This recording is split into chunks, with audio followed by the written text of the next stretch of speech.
This week, Israel assassinated 2 reporters in Gaza, bringing the number of murdered journalists since October 2023 to 208. Mohammed Mansour, a correspondent for the Palestine Today satellite channel, was hit in an Israeli airstrike on his home in Khan Yunis on March 24th. He was 29 years old. Just hours later, Israeli forces bombed and killed Al Jazeera journalist Hossam Shabat while he was driving in his car in Beit Lahia. Hossam was 23 years old and had spent 15 months separated from his family while he covered the war from the besieged north of Gaza. Just a couple of months ago in January, we shared these clips of Hossam Shabat being carried on the shoulders of his community when the ceasefire was announced. Another clip from January showed his reunion with his mother after 492 days of separation from her and his siblings.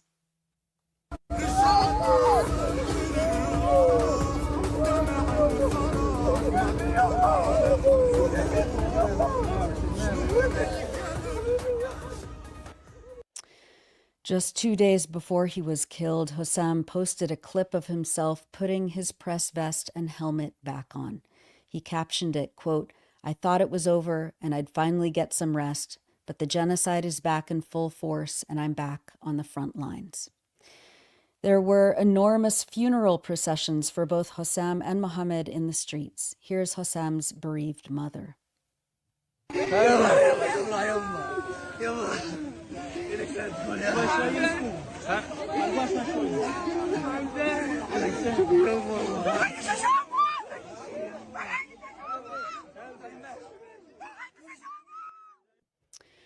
Hossam Shabat had pre-written a statement in the event that he would be killed. His team published it on Monday, and I'll read it now. "If you are reading this now, know that I have been martyred, likely targeted by the Israeli occupation forces. When all of this began, I was just 21 years old, a university student with dreams like any other young man. For the past 18 months, I dedicated every moment of my life to my people. I documented the horror in northern Gaza, minute by minute, determined to reveal the truth they sought to bury. I slept on sidewalks, in schools, in tents, anywhere I could. Every day was a battle for survival. I endured months of hunger, but I never left my people's side. By God, I fulfilled my duty as a journalist. I risked everything to tell the truth, and now at last I have found rest, something I have not known for the past 18 months. I did this because I believe in the Palestinian cause, in our right to this land. The greatest honor of my life was to die defending it and serving its people. I ask you now, do not stop speaking about Gaza. Do not let the world look away. Keep fighting, keep telling our stories until Palestine is free. For the last time, Hossam Shabat from northern Gaza." This is a clip of Hossam Shabat greeting his friend, fellow journalist Mahmoud Sabah. Hossam says, quote, "We still want to get married and we still want to travel, and you want to invite me for a meal."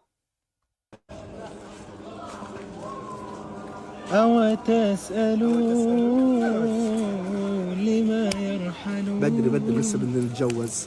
ايوه. وبدنا نسافر. ايوه. وبدك تعزمني. والله لا عزمك. خلص يا حوس. As we always do, we wanted to share images of people expressing joy, determination, and resilience across Palestine. I wanted to share this clip of a young journalist who met and befriended Hossam Shabat.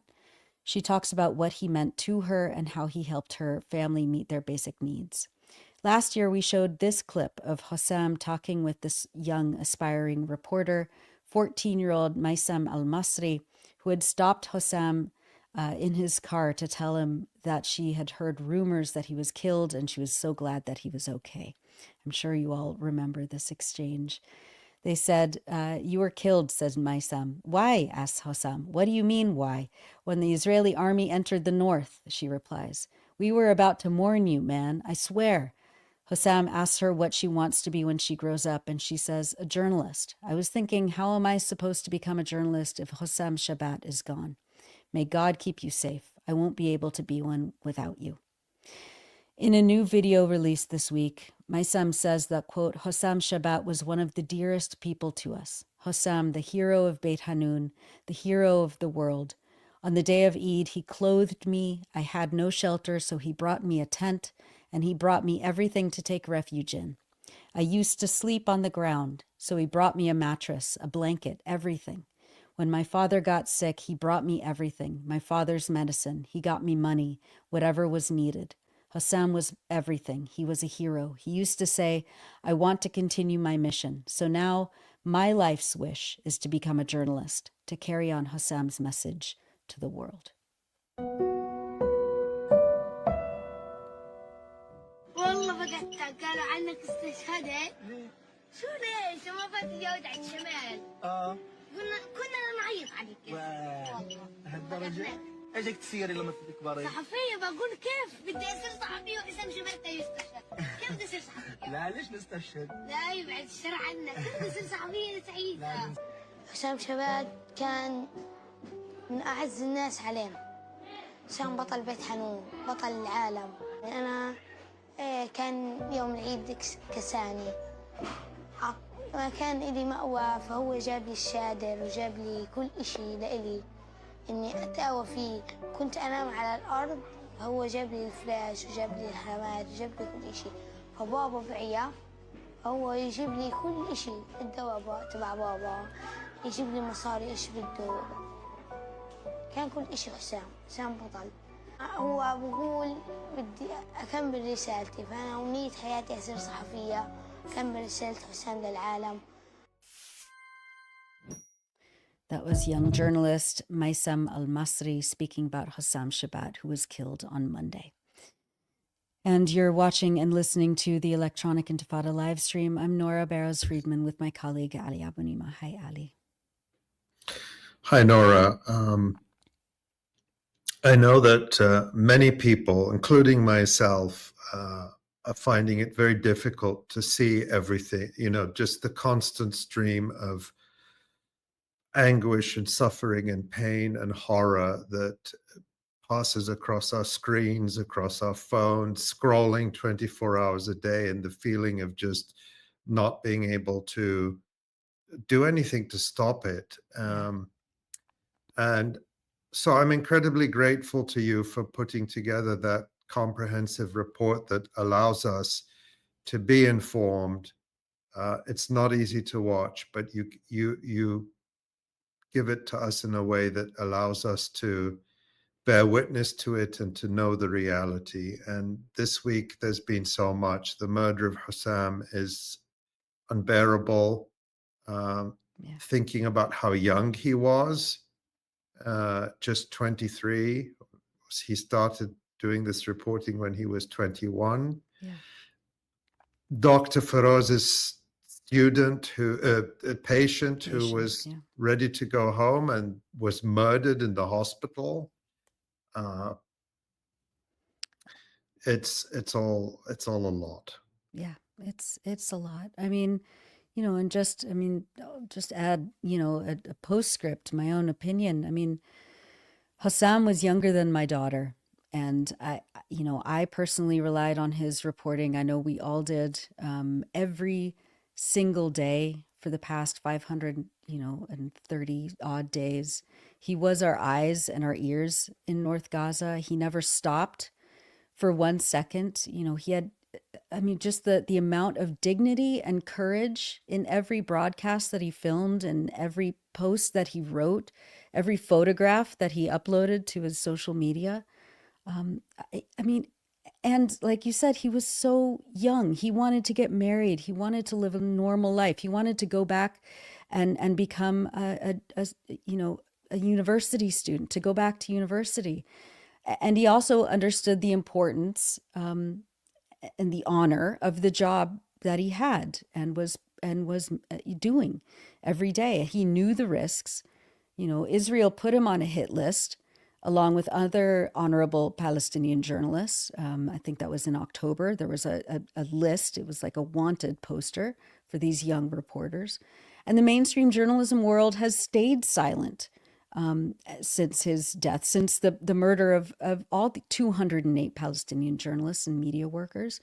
Genocide supporters continue to smear him because they want to keep their crimes hidden and Hossam didn't let them.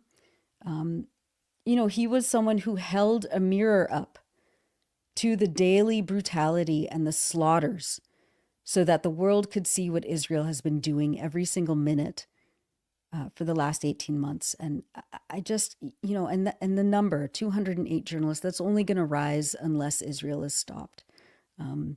His friends have been writing from his Twitter account and Instagram about how, just who he was as a person. I mean, yesterday, one of his team members was writing about how he loved to dress well because, what if he ran into a cute girl while he was filming? He always had like an immaculate haircut. He was clean shaven and, he wore these very crisp button-up shirts. Someone said yesterday, I have a quote here, there was a gentleness in him that never hardened, even in war, a softness that stayed untouched by the noise around him. He believed in beauty, in love, in something better, and that is how he should be remembered, not just as a journalist, but as a young man who wanted to live. I can't shake this feeling of feeling so ashamed and so angry that Hossam was assassinated by one of the cruelest and most cowardly of all militaries, and that the missile that they shot at his car was most likely developed and manufactured by a company here in the U.S. Because he was a journalist, because he was Palestinian. Hossam, he deserved better, and we failed him, and we failed everyone. I've just been feeling the weight of that. Mm-hmm. Yeah, and as you mentioned, Hossam is one of some 200 Palestinian journalists murdered in this genocide, the largest number of journalists to be murdered in any conflict in the world in history that's been documented. I mean, it's systematic. And I just want to point out that on the Electronic Intifada right now, we've just published this piece by Haneen al-Hawli, which is about another of those journalists who was murdered by Israel, Wafa al-Udaini. And Haneen writes about the incredibly important mentoring role that Wafa played for many journalists in Gaza, particularly training them to communicate with the world in English.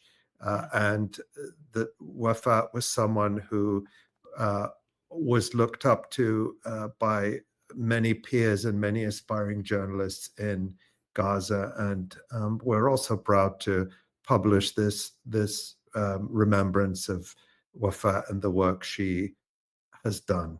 Yeah. Just the dignity and resilience and perseverance of these reporters. It gets me. Yeah. It gets me every time. Well, thanks, Ali. Thanks for indulging me in that. This is a little rant. I've just been. This has been a really hard week.